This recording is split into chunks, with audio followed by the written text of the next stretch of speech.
My name's Gabriel from the Mensch. I'm here with my bro, Max. He's from Common Sense 613.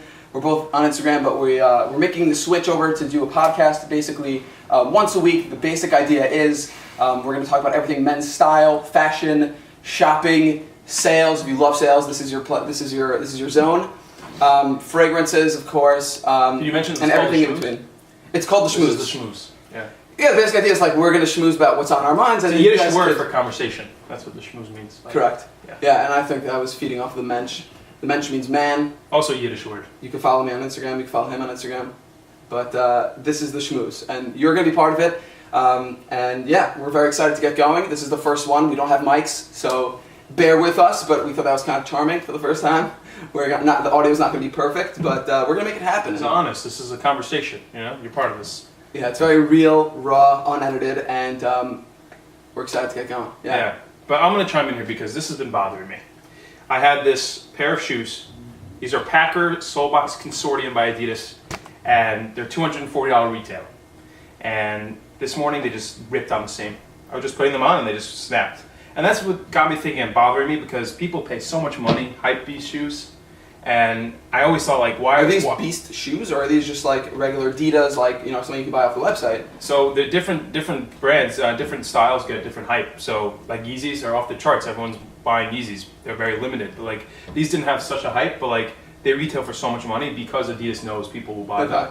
And the quality, I feel like it cannot compare to something like what you're wearing over here, like Red Wings. Okay, so before I destroy these shoes, because I want to, I just want to know. Bothering me. So what is what is the hype for? What's so great about these shoes? Because in my mind, I'm not into the sneaker game. Right. So I want to know why would I actually pay shoes. this much money for shoes, especially like you said, they just ripped.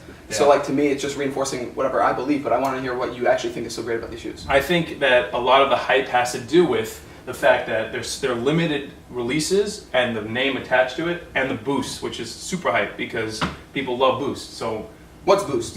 What is the Boost? The Boost is the midsole here. So those who don't know hype beast, the Boost is this famous midsole by Adidas for the last 5 years. It's been on top of the game in sneakers, where it's basically you're running on a cloud, you're walking on a cloud. They initially wanted it to be like a running shoe, but it became a lifestyle shoe, and people just got obsessed with them. And now anything with Boost in it will sell. And so they know that, and they're like, we're gonna make a shoe, and we're gonna put a huge retail price on it, and people will buy it. And it's been really bothering me because I fall into the sneaker game a little bit, and I cave once in a while, and it just bothers me when this thing happens, when it like just snaps, and like I know if I invested that money in a nice pair of boots, that would never happen. And that's what's been bothering me. Well, now you're just throwing me a bone here, because I would say that why would I pay? How much were these? $220, $240? What you said? $220, $240. Yeah. So why would I go ahead and pay $200 for shoes that are made out? I mean, let's be real. They're made out of nylon. They're made out of fabric. It's fabric. Yeah. So then why would I pay basically for a name? To me, it's very similar to like if we can get into a whole conversation about brand naming and marketing and all that. But like, why would I go ahead? I would never do that and pay $200 plus for a pair of sneakers that can rip any second, right? Versus a pair, and not only that, it's like you don't want to get them dirty. Like you want to keep the bottom of the Boost clean. That's what it seems like to me. Yeah. Everyone's gonna keep them in pristine condition. If you want to resell them, I know that like some of them. Boost is life, bang bang bang. That's what my Mr. Foamer Simpson. He does that. This is true, but like Boost is life. Like people love Boost. I can't wear another sneaker if I don't wear Boost. Like my feet hurt. Like this is just. It's walking on clouds. I find it very strange. I really think that, I'm wearing Red Wing boots. Like I don't know if you can see it in the video, but like you can't really see it. But so I'm wearing Red Wing boots. That's my thing is boots we and the Instagram page. Yeah. So to me, it's just like the whole thing is that the more wear you get out of the boots, the better they are, and like the more you have to show off about. So it's really based on like the longevity you get out of the boots, and like I don't know, basically what you can tell a story through your boots and like how you wore them and how you scuffed them up and how dirty they got and how much actually wear and tear you put into them. And to me, that's something that you can actually be proud of and actually, I don't know, to me it encourages you to wear them more often and like I'm happy to wear them, you know what I'm saying? I'm happy to get them dirty because actually people will actually respect me more the more I get them dirty. So that's to me a way better mentality of shopping than... I hear that, I mean, like you have these jeans here, I haven't seen these ever, but like I can feel the quality on these are great. Like brands that are the quality is more important to them than their name. That's something that I feel like is, in my mind, is becoming more important to me. Because yeah. Well, it's weird. It's like I don't know. It's like if I could technically go back to the times. I know we met with me and David and I. Where's David? David's our photographer, is behind the camera. Say hi. What's going on, everybody? So David and I met with this guy Ryan, and he's from he's basically just Ryan. Ryan, thank you very much. Shout out to Ryan. And he is like this incredible leather artisan. He has this little shop in Queens. We went to visit him. We spoke with him for like an hour. It was pretty incredible. He gave us so much of his time, and it was really amazing. He sits there. He gets these beautiful. Cool, yeah, he's a very cool guy. He has like this amazing voice. He's like a voice actor, and he basically gets these shipments of leather hides in from these tanneries. We won't get too into it, I guess, but amazing quality leather. He gets them in, and he cuts everything by hand. He makes his buckles for his belt, the rivets on his wallets, the rivets on whatever he's every putting detail on. He's got everything he makes by hand. I met this guy. I'd like to meet this guy.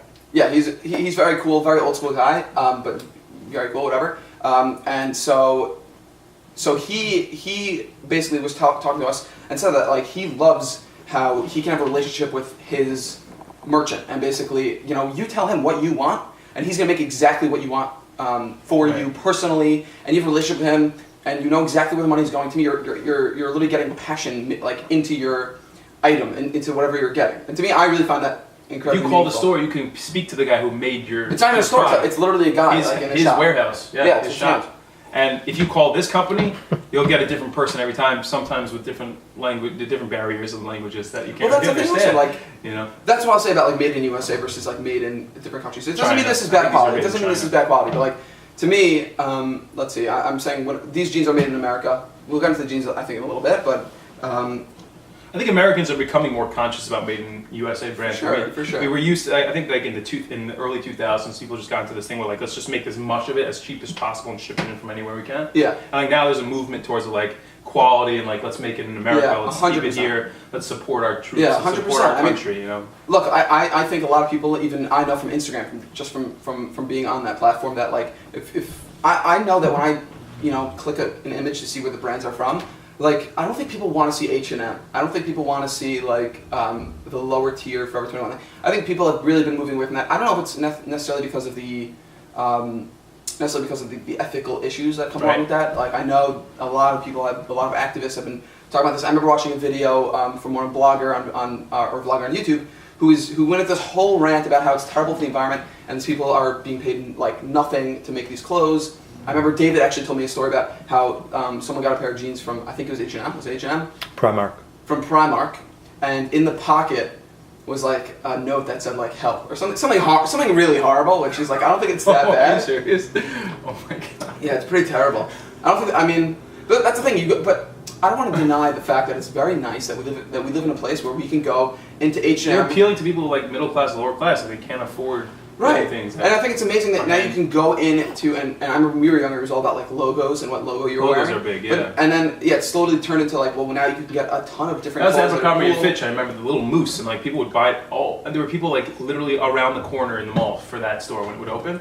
And I think like I've heard that they're closing down stores. Like I think it's in general like young kids also. Because when we were kids, that was all we wanted. Yeah. And you would think like young kids now, that's all they want still, but like, it's not true. It's not true. I don't think young kids are going to Abercrombie. I think they're closing stores. Yeah. And so for instance, like these jeans, right? So let's talk about these jeans, because I actually wrote an article for my friend John from the Cavalier about Levi's, and Levi's. You wrote an article? I did write an article. I do write. Yeah, it's pretty cool. I made it big time on his website. And so Levi's, everyone knows Levi's. You know the tag. Levi's are pretty much an icon around the world, really. But they were the first people not to invent denim, but blue jeans in general. I think it was like in the 1800s. Actually, might say over here. 1873, May 20th. 1873. That's what it says. I mean, you don't read the tags too much, but it's like 50 years. More. It's a little bit longer than that. Yeah, math is hard. So these jeans, so Levi's, it happens to be like a lot of their mainline stuff, you know, they have that identity already, they have that brand reputation, so they can sell anything with this tag on it, and people think it's good. True. That's the truth.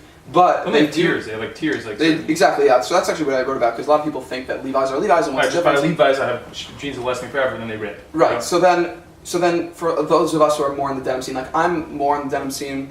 I don't wear the same pair of jeans every single day, just have too many things, and I also. Yeah.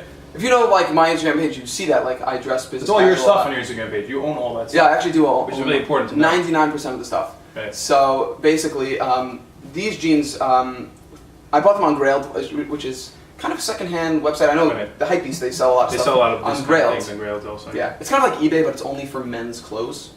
So it's very focused if you're like a dude and you're watching this and you want to buy stuff. And it's amazing for deals. So basically this I actually got, so the deal behind these jeans is that if you know the fabrics and where it's made, so then that makes a big difference to me as a consumer when I want to think about ethically produced and actually getting good quality things and not worrying about paying $200 and getting something that's going to fall apart. So I pay attention. It doesn't even matter really who made it. You can see what it's made from. Made out of. And that makes a very good difference. Well, that's definitely one aspect of buying things quality. So it's like, if I know, for instance, where the leather came from a Ferragamo belt, right. So then that will reinforce, my idea of what quality is. Versus like if you just buy the buckle and then like you just assume that, oh, it's a Ferragamo belt, it's got to be good quality. I think it happens to be most people don't buy it for the quality. I think most people probably buy it because, they want to have those nice two circles. The buckles, the horseshoes. The horseshoes, yeah. Some people really like that. So these are made from basically white oak cone denim, right. From basically a factory that closed down actually last year. Kind of sad for denim enthusiasts because it was one of the most prestigious factories literally in the world. Like they would ship fabrics all over the world into different brands, and even Banana Republic, the jeans David's wearing are from Banana Republic. They even use cone denim. So I think it was originally really just for Levi's, but they really end up making tons of different fabrics. So these Levi's are really the old school Levi's, and this is really for people who might pick these up who don't really know Levi's and think like, why would I pay these retail for $165? That's a lot of money. Yeah. So, but these are made in the USA from this white oak cone denim, and you see how they advertise this because they're proud of this. They're proud of what it's made out of, and they're proud of the tag that they put on it that says "Made in USA." I know it's aside from the quality. I know it's made here in America. The stitching is going to be top notch. I know that Levi's obviously takes more pride in this pair than they do in the other pairs. They want to make sure that these are good, and of course these are selvage. So if you guys seen, I don't know if we should get into a huge selvage conversation right now, but all you have to know is that selvage is really the edges of the fabric. When they make a roll of fabric, is at the edges, and they make that decorative inseam. You might have seen it honestly in tons of different brands. It's really trending. Yeah. So I think like in general, like the things you got out of the shoes today were like hypebeast, not necessarily quality. It's more about how I'm gonna feel when I own it. Are people gonna look at me? Am I know that these are popular? People want them, and I have them. Versus something that will last me. That's quality. Not necessarily the brand, but that's sort of important. Where it's made, what it's made out of, and how much you're paying that. And sometimes we overpay for wanting people to watch. Look what we have. I have a pair of Yeezys. They're not necessarily gonna last longer than this, but no one knows what these are. Especially if you're wearing a belt. And so it might be more important to somebody to spend on the hype piece. And we understand that. It makes sense. Like I also cave into that once in a while. Yeah. But we also have to keep in mind that don't waste your money. Like we care about people's hard-earned money, and sometimes it's better to rethink what you want and prioritize what's more important, quality or the name. 100%. I think that's really what a lot of this, hopefully going forward, this podcast will stand for, is quality over kind of what is cool and what society thinks is cool. I hear that. So thank you for joining us, guys. I actually I didn't say the price, but basically I got these on Grailed. Amazing deal because these are, like I said, I actually own these for a year now that I bought on Nordstrom, and I paid $100 for them. Not bad. Which is actually a good deal because they originally $160. Brand new, still with the tag on them. Yeah, brand new, still with the tag, and I got these for $27. I had to pay shipping, so it was like $5 for shipping, but yeah, like $27 because I don't know, if you go on Grailed, it's insane. I actually bought two pairs, one to kind of hoard away and stash away because I know the factory closed down and I know that they're going to increase in value. So yeah, I definitely recommend also. What do you guys think? What would you go for? Hypebeast or quality? That's a great question. Listen, post on down below. Our Instagrams are down below in the description. Give us a thumbs up, share with us what we can do better, and we'll see you next time on our show. We will see you next time. Thank you so much for joining us. Peace. See you later.